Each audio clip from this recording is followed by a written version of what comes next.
So if you've been around Calvary for a while, you'll know that part of my story is that I am divorced. In my first marriage, my husband and I, we would do what all young 20-year-old married couples do, and we would go out for drinks with friends from time to time. Often when we were out, we'd have to meet up, both of us coming from work. So we'd meet up at wherever we were meeting our friends for a little happy hour.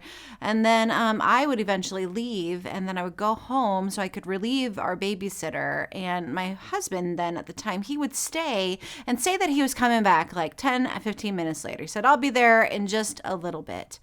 The problem is that I would wait for hours. And he wouldn't call telling me if he was coming home for dinner, if he was staying later, nothing like that. Because this was before cell phones too. And sometimes my first husband, he would walk in at like 2 a.m. and there were times when he came in at 5 a.m. after hanging out with his friends all night. And what this action did is it broke a foundation of trust in our relationship. It bothered me to the point where I would blow up in anger. I would get really angry, and then I wouldn't trust us when we went back out again. I wouldn't want to go out with friends because I didn't know when he was going to be able to come home that night.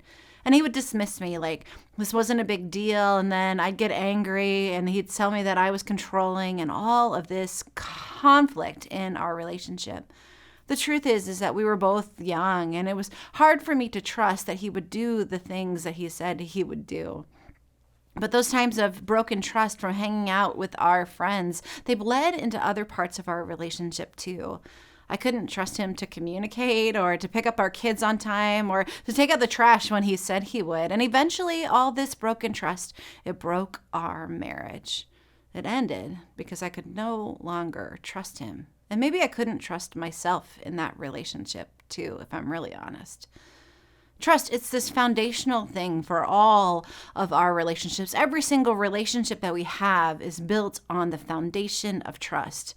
It's the rock in which all our relationships are built. And when trust is broken, it's like the foundation of your home. It gets a little chip in it at first, then maybe another chip, and then maybe a crack, and then maybe it turns into a full fissure. And these little cracks, over time trust, it breaks down. It wears us away. And when families feel this shift in the foundation from under your relationships, the repercussions, they can last a long time. They can even go on to future generations if we don't pay attention to the trusting foundation. When my husband Ryan and I were first dating, he knew that I came in with some baggage, that I came in with some trust issues from my first marriage that had left my soul bruised and tender. And it was difficult for me to open myself back up to this new guy that I was dating. I wanted to protect and keep the foundation that I had built just all by myself. One night, Ryan and I, after leading youth group at church, we went with some other volunteers to just go get a beer at a local brewery and to have some time together. But then it came time for me to go home and relieve the babysitter because I still had 2 kids at home. And Ryan said, you know what, I'm going to finish my beer and then I'll catch up with you right here in just a second.